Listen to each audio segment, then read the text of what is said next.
Hello everyone, it's time for another EU news update, and we have a lot to talk about today. As always, for any merchandise that I mention in this video, there will be links in the description where you can either buy or pre-order them. Famous comic book writer Peter David has unfortunately passed away due to health issues at the age of 68. He is best known for his work on writing The Incredible Hulk in the 80s, where he highlighted the Bruce Banner and Hulk divide as a struggle with multiple personality disorder.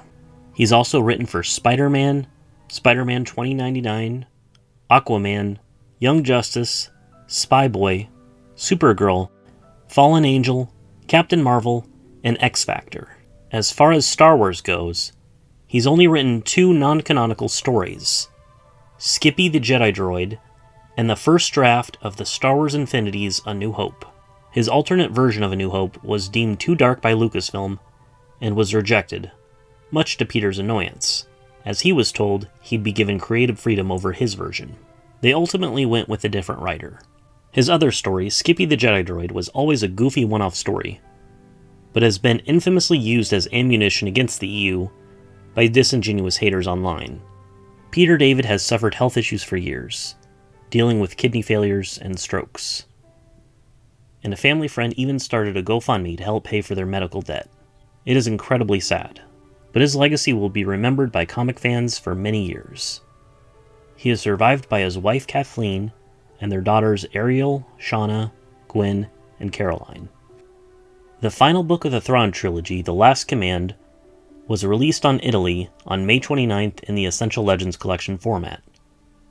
The Republic is struggling to recover from the attacks of Grand Admiral Thrawn, who has forced the rebels to retreat thanks to the Emperor's secret technology, the clones.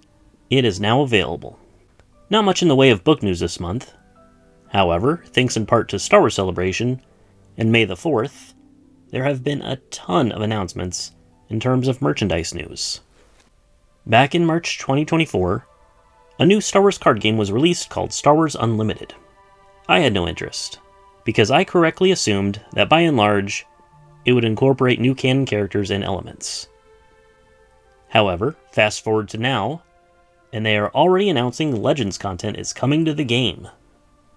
Releasing on Friday, July 11th, 2025, Legends of the Force will be the game's 5th set, unveiling a variety of unit and event cards from the Old Republic era, like Darth Revan and Darth Malak, and other creatures and references from KOTOR. However, I'd recommend still buying the cards individually, because Legends of the Force packs still have Disney characters in them. On May the 4th, Hasbro Pulse conducted a fan stream where they announced a ton of new figures for the Vintage Collection and the Black Series. In the Black Series, to celebrate the 20th anniversary of Revenge of the Sith, Jedi Master Aayla Secura will have commemorative packaging. She comes with a regular lightsaber and one with motion effects to simulate movement. We are also getting General Grievous's Magnaguard in the same series. In addition to the 20th anniversary commemorative packaging, it also comes with 2 Electro Staffs, one active and one inactive. Unlike the first Black Series Magnaguard release, this one is colored metallic blue, to better resemble how it appears in Episode 3. Both these figures are now available for pre-order on Walmart.com, and are expected to ship on August 1st of 2025. In the Vintage Collection, we're getting a re-release of the Stormtrooper from A New Hope. It comes with a blaster and an updated card back. It is now available for pre-order and is expected to ship on November 1st. Now, there were a lot of other announcements that I wanted to mention, such as the Sandtrooper, Clone Lieutenant Galle, Ben Kenobi, a Stormtrooper 3-pack, and a Cantina 4-pack. However, they all seem to have sold out really quickly, and Hasbro is unfortunately not very fast with a reissue. If you are interested in any of these figures, be sure to keep checking the Hasbro website for updates. From Sideshow Collectibles and Hot Toys, we have a lot of new 6th scale figures like Darth Nihilus. Known as the Lord of Hunger, he is driven by an overwhelming hunger that strips him of his humanity and his morality. Renowned for his ability to consume the force energy of his victims, he uses this power to sustain his own life force. It is believed that he could consume the force energy of an entire planet. Nihilus comes with Force Lightning effects accessories, LED light-up lightsaber, and a figure stand. He is now available for pre-order and is expected to ship between April and September of 2026. In the Scum and Villainy line, we saw the patrons of the Mos Eisley Cantina get represented in the 6-scale format. Wave 2 pays tribute to the alien henchmen working in Jabba's palace from Return of the Jedi, starting with Bib Fortuna.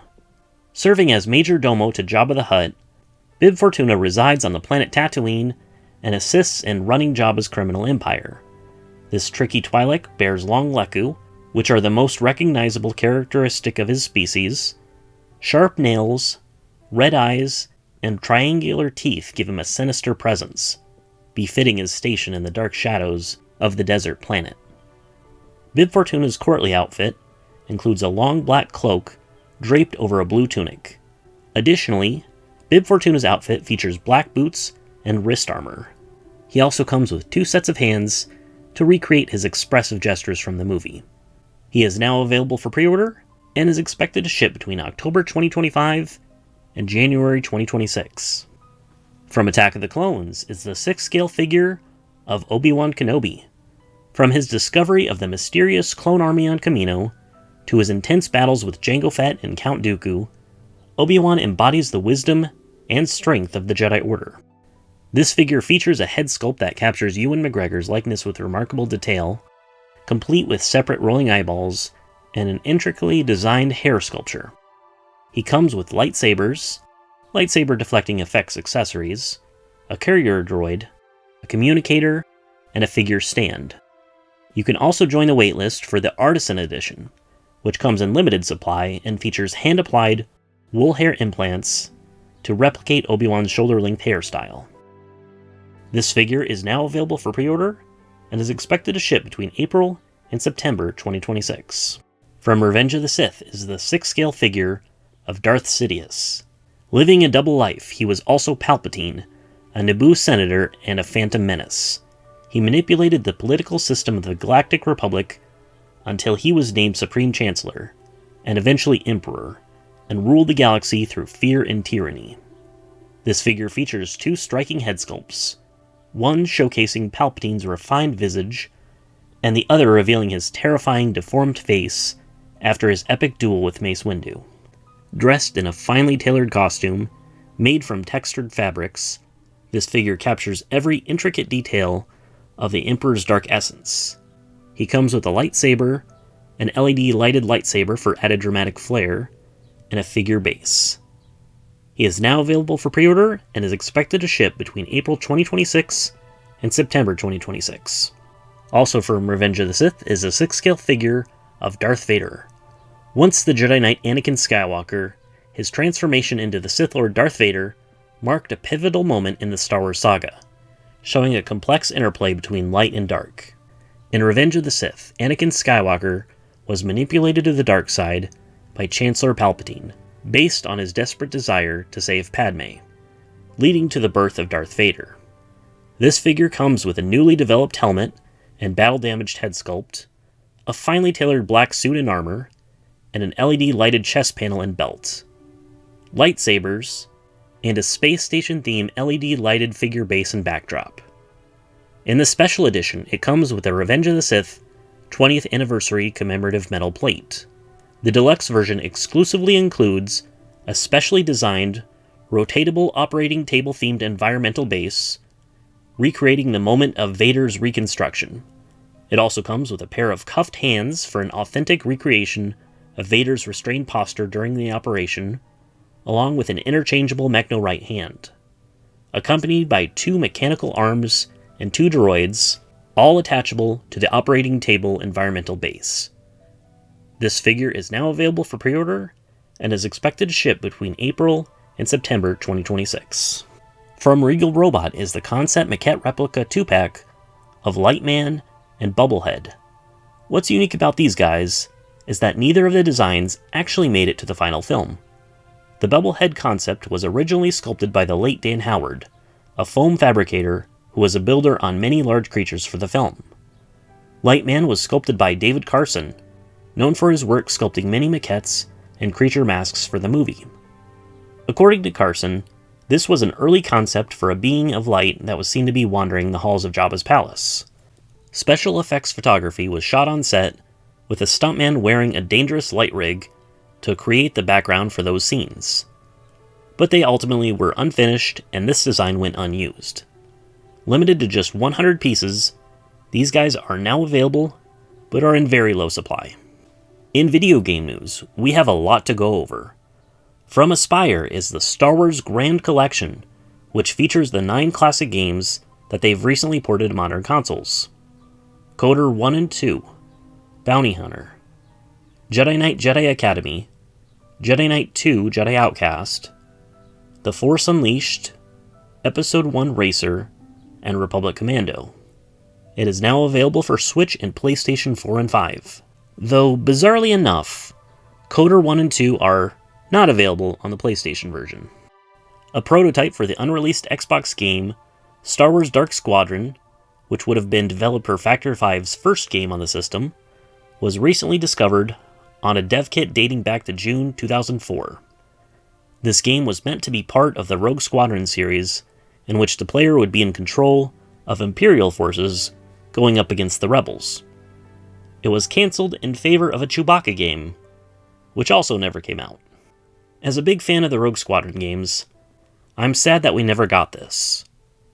But having a prototype being discovered over 20 years later is pretty interesting. And in SWTOR news, Game Update 7.7, Masters Enigma immediately follows the events of Galactic Threads. Players will be diving into a deeper investigation into Darth Nul's holocron and discover a mysterious figure who has been pulling strings from behind the scenes. A new PvP season begins with 7.7 launch and will run for 16 weeks. Season 8 Champions of the Wild comes with new rewards. The Bestial Champions Armor Set, the Bestial Warriors Armor Set, Armor Set of the Wild, Armor Set of the Beast, Season 8 Battle Flags Red and Blue, Season 8 Trophy Decorations Small and Large, Champion Seat Decoration, Throne of the Beast Decoration, and Wild Warriors Respite Decoration. Nar Shaddaa Nightlife returns July 8th. This seasonal event will run for 6 weeks until August 19th. New rewards will be available once this event goes live. Those rewards include Supernova Helmet, Smuggler's Trained Vinecat, Fiery Grefna, Vixian Youngling, Iridescent Varactyl, Luxury Ice Tromper, and Pocket Orlax. New skin colors will be available to all players with 7.7.